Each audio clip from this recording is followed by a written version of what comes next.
Hello friends, welcome to Indian study पर आपका स्वागत है। दोस्तों, जैसा कि आप सभी लोग जानते हैं कि उत्तर प्रदेश में लगभग सभी लोग एक ही वैकेंसी का इंतजार कर रहे थे। वो थे आपका उत्तर प्रदेश की दरोगा भर्ती यानी कि यूपीएसआई वैकेंसी।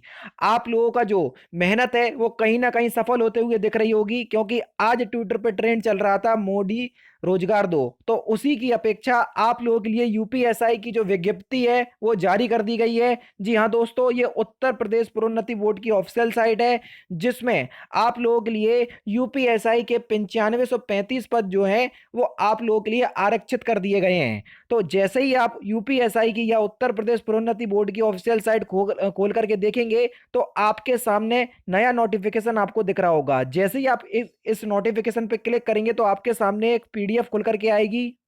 देख लिए दोस्तों, ये रही आपकी पीडीएफ, जिसमें साफ साफ आपके सामने लिखा है उत्तर प्रदेश सरकार, उत्तर प्रदेश पुलिस एवं प्रोन्नति बोर्ड।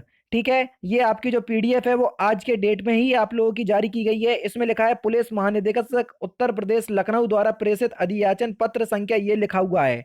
फिर आपके जो जानने लायक इंपॉर्टेंट बात है वो है आपके के आधार पर प्रदेश उत्तर प्रदेश पुलिस में उप निरीक्षक नागरिक पुलिस प्लाटून कमांडर पीएसी एवं अग्निशामक द्वितीय अधिकारी वेतनमान पे बैंड आपको यहाँ पर बता दिया गया है कि क्रमशः 9027 पद, 484 पद, 23 अथवा कुल जो आपकी भर्ती हैं वो है आपकी 9534 पद जो हैं वो आप लोगों के लिए आरक्षित किए गए हैं यूपीएसआई के लिए। ठीक है, इसमें आप लोगों के लिए जनरल के लिए इतने पद हैं, ईडब्ल्यूएस के लिए 10% इतने पद हैं, अन्य पिछड़ा वर्ग ओबीसी के लिए 2437 सीटें हैं, अन्य अनुसूचित जाति यानी कि एससी के लिए, फिर एसटी के लिए यहाँ पर आपका पूरा ब्यौरा दिया हुआ है, जिसमें 9027 केवल और केवल आप लोगों के लिए यूपीएसआई के पद निकल करके आते हैं। और बाकी जो आपके पद बचे हैं 984 और 23 अलग से, वो आप लोगों के लिए यहाँ पर बता दिया गया है। ठीक है, उसके बाद दोस्तों अगर हम बात करें जानने लायक आप लोगों के लिए जो बात होगी, वो देखो यहाँ पर आपको बता दिया गया है प्लाटून कमांडर पीएसी के। फिर उसके बाद ये सारी चीजें आपको अग्निशामक द्वितीय अधिकारी के भी पद यहाँ पर बता दिए गए हैं। ठीक है ना। और यहाँ पर स्वतंत्रता सेनानियों के लिए जो आरक्षण होता है वो सारी चीज बता दी गई है। सबसे इंपॉर्टेंट बात, आवेदन प्रारंभ होने की तिथि, यानी कि आप लोगों के जो ऑनलाइन फॉर्म लिए जाएंगे वो कब से लिए जाएंगे? 1 अप्रैल 2021 से। जी हाँ दोस्तों, 1 अप्रैल से आप यूपीएसआई के जो फॉर्म है वो फिलअप कर पाएंगे। और आपके लिए पूरा पूरा एक महीना दिया गया है। 30 अप्रैल 2021 को रात्रि 12 बजे आप लोगों की जो साइट है वो बंद हो जाएगी, यानी कि एक महीना हमको फॉर्म भरने के लिए पर्याप्त है। उसके बाद अहर्ताएं आपके लिए बताई गई हैं, राष्ट्रीयता आपके लिए बताई गई है। ठीक है, फिर शैक्षिक अहर्ता वही है, भारत में विधि द्वारा स्थापित किसी विश्वविद्यालय में स्नातक, यानी कि आपको ग्रेजुएशन पास होना चाहिए या उसके कुछ समकक्ष होना चाहिए।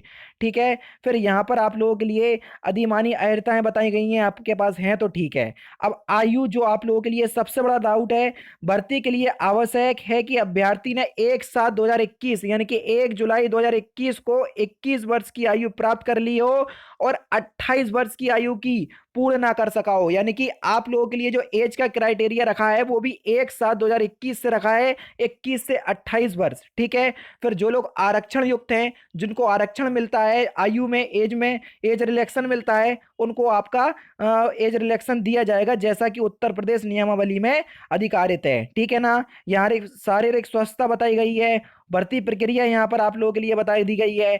आप लोगों का सिलेबस दे दिया है कि समान हिंदी के 100 क्वेश्चन आएंगे, मूल विधि के और संविधान के और सामान्य ज्ञान के 100 क्वेश्चन, संख्यामत एवं मानसिक योग्यता परीक्षा के 100 क्वेश्चन आएंगे, और मानसिक अभिरुचि एवं परिरक्षा बुद्धि यानी कि रीजनिंग के आपके 100 क्वेश्चन आएंगे। टोटल आप लोगों के सामने 100 क्वेश्चन नहीं, ये 100 अंक के यानी कि 400 अंक की जो है वो आपकी परीक्षा होगी। ठीक है ना, ये सारी चीजें आपकी 100 अंक की होगी।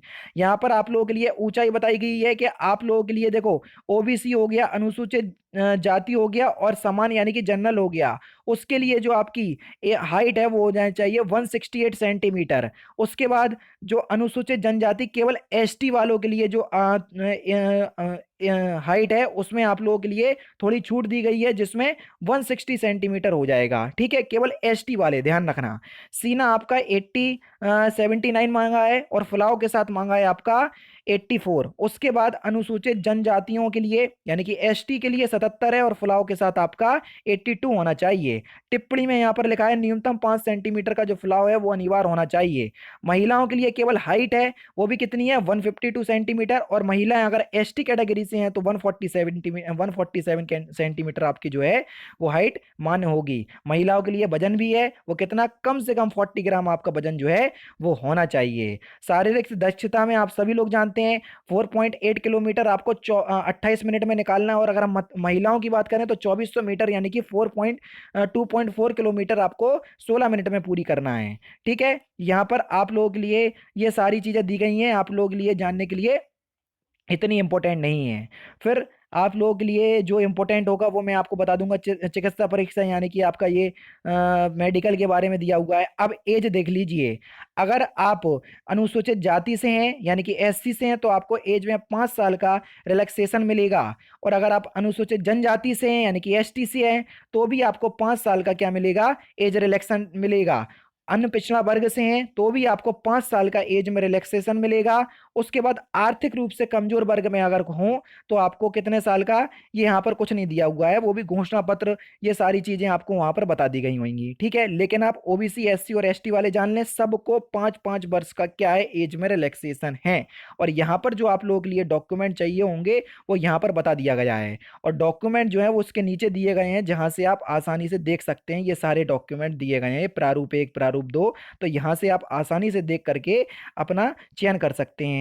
और यहाँ पर मैंने आपको बता दिया 400 अंक का क्या होगा, आपका पूरा पेपर होगा, ये सारी चीजें आपको बता दिया।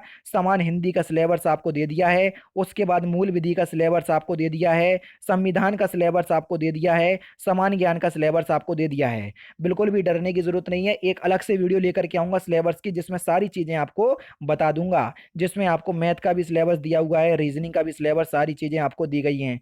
ठीक है, और रीजनिंग में ये सारी आपको चैप्टर वाइज चैप्टर हर चीज अच्छे से, बिल्कुल अच्छे से समझाई हुई है। ये आपकी विज्ञप्ति है, ध्यान रखना, नोटिफिकेशन नहीं है।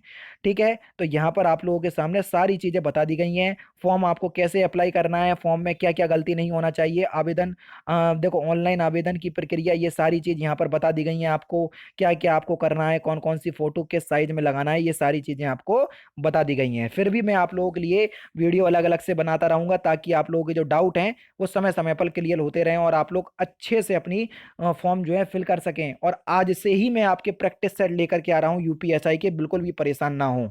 और संविधान की मूल विधि की ये सबकी क्लास में बहुत जल्दी से स्टार्ट करने वाला हूँ, बहुत अच्छे से सारी चीजें पढ़ाने वाला हूँ। तो दोस्तों, आप जिस भर्ती का इंतजार मैं भी खुद भी कर रहा था वो भर्ती आपके सामने आ चुकी है, बस लग जाओ तैयारी में। और अब आप सिलेक्शन लेकर के बिल्कुल शांत बैठना, क्यों, क्योंकि 9027 पद केवल यूपीएसआई के, बहुत ज्यादा पद होते हैं, कभी भी किसी भी स्टेट में इतने सारे यूपीएसआई के पद नहीं निकले हैं जो अभी आपके सामने दिखाई दे रहे हैं। तो इसलिए मैं आपसे कह रहा हूं कि बिल्कुल डट जाओ, ये समझ लो। ठीक है, तो दोस्तों फिलहाल की वीडियो में सिर्फ इतना ही। अगर आपको वीडियो पसंद आए तो प्लीज दोस्तों वीडियो को लाइक कीजिए, शेयर कीजिए, और साथ ही साथ हमारे चैनल को सब्सक्राइब करना ना भूलें, क्योंकि मैं रोजाना इसी तरह के वीडियोस आप लोगों के लिए लाता रहता हूं। नमस्कार दोस्तों, जय हिंद, जय भारत।